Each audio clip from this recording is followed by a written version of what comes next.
It's April 4th, 2016. We're in Houston, Texas, in the final seconds of the NCAA men's basketball tournament between North Carolina and Villanova. The Wildcats are hustling up the floor for one last chance to break a tie. Before this final play, we have to talk about what came first: the recent history of these two teams, the intertwined stories of their players, and also the absurdity that just happened. We really need to rewind. This game has been a lot of fun, but before we get into it, let's remember how these teams got here. North Carolina has one of the most successful, most renowned men's basketball programs ever. This guy in the crowd is one reason why. This guy is another. Roy Williams is a Carolina kid and a former Tar Heel player.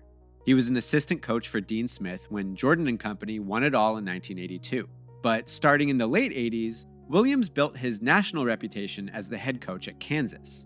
Though his Jayhawks won a lot, they always fell short of a championship, including a heartbreaking loss to Carmelo Anthony in Syracuse in the 2003 NCAA final.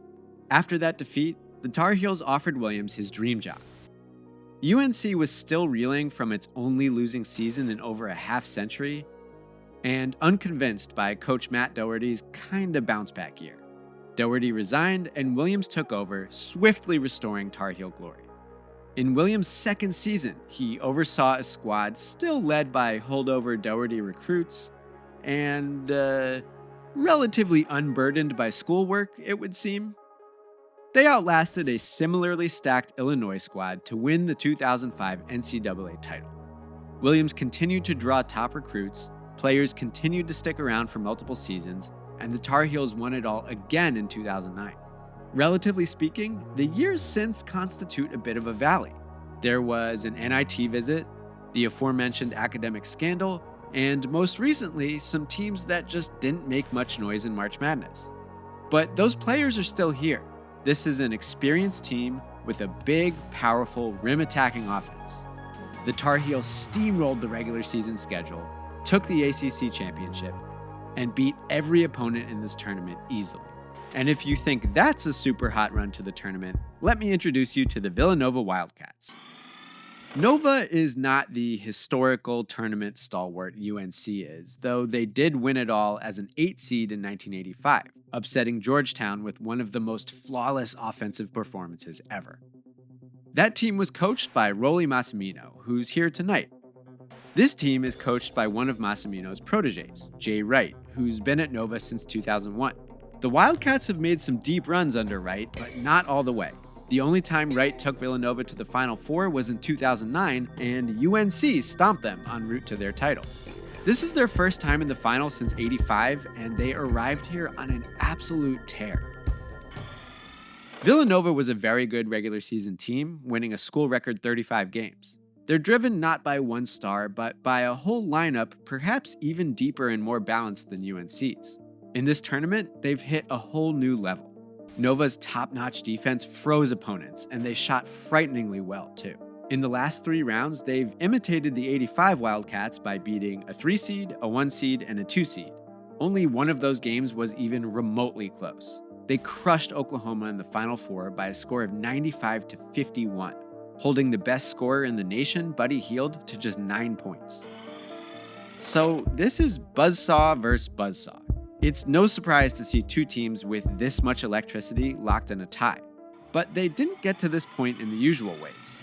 UNC typically does its scoring inside, and they did do a nice job puncturing Wildcat traps, like this play to find Bryce Johnson at the rim.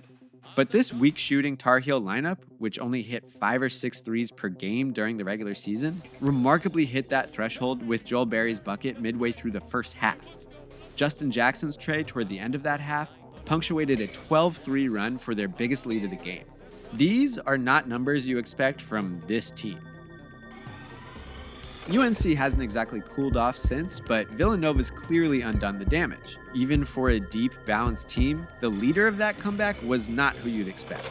Phil Booth is a bench guard who's been pressed into extra action because of foul trouble, and maybe just because starting guard Jalen Brunson is a freshman.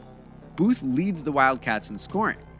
He followed Josh Hart's big block at the end of the first half with a tough turnaround to cut some of that UNC momentum. And in the second half, he's gotten bucket after bucket after bucket. He gave Nova a 10-point lead with free throws just over 5 minutes ago. Clearly, that lead didn't hold either. For that, you can thank Marcus Paige, who may have just cemented his place in college basketball lore. He completely took over the last couple minutes. Paige found Barry for another big three. Paige made a huge three of his own.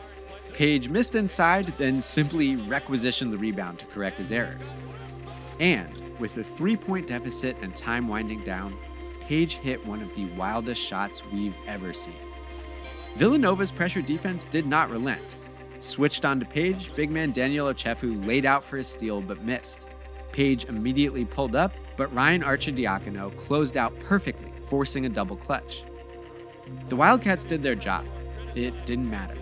An incredibly difficult double clutch shot found the bottom of the net, tying the game.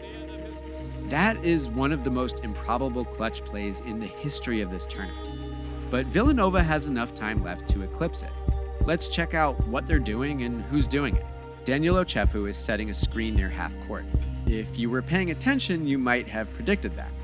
Rewind a bit. Remember Ochefu diving to the floor before that Paige shot? Well, that left a big wet spot. And if you fast forward to just moments ago, you'll see Ochefu borrowing a child's mop to make absolutely certain that spot wasn't slick. And if the set that calls for this Ochefu screen looks familiar, you've probably been watching Jay Wright's team for a while. Let's return to March Madness 2009, when the Wildcats upset Pittsburgh. Here's the winning play.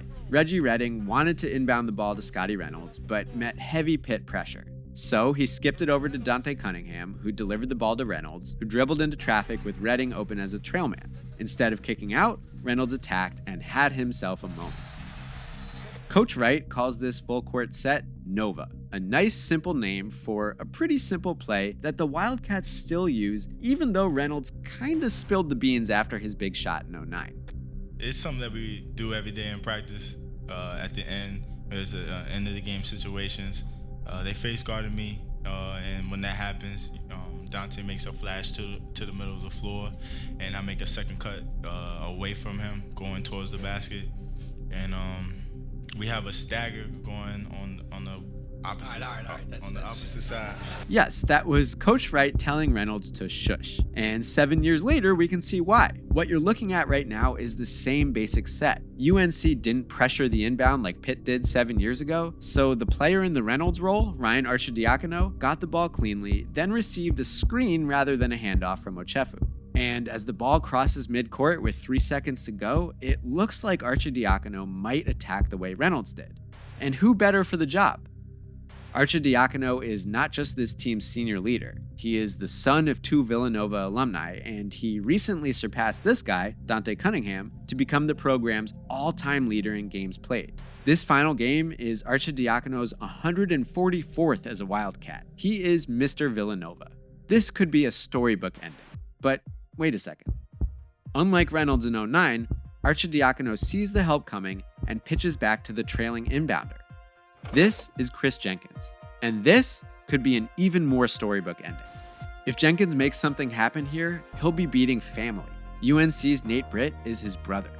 Chris's mother, Felicia, is here tonight. Felicia coached basketball and raised Chris on the game, which is how he became close with Nate and the Britt family. But Felicia's life became hectic. A separation, a move, a new job and travel schedule, then the tragic death of Chris's infant sister. Chris was struggling in school and behaving in ways that alarmed his mother. So Felicia made a difficult choice. She asked if the Brits would legally adopt Chris. They did, and the teammates became brothers. They had excellent high school careers that got them D1 offers.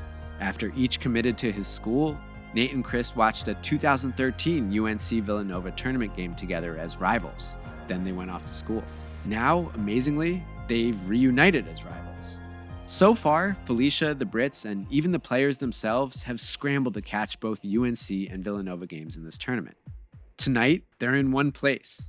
Nate played 9 quiet minutes off the bench. Chris got into some early foul trouble, but came alive with this gorgeous baseline jumper and a contested 3 during Nova's big second half run. And now he's getting the ball. He's getting it from a Villanova lifer.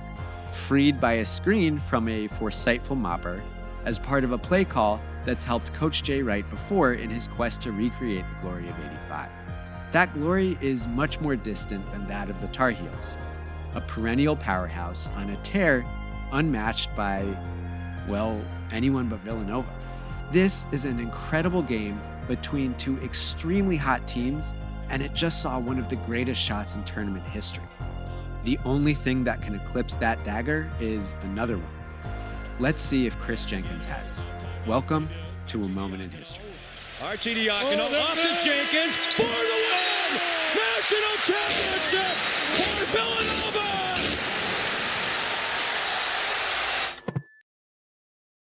Thank you so much for watching Rewinder. If you click in one of these places, you can watch more episodes about the NCAA tournament. And if you like and subscribe to SB Nation, you'll get notifications whenever any new stuff goes up.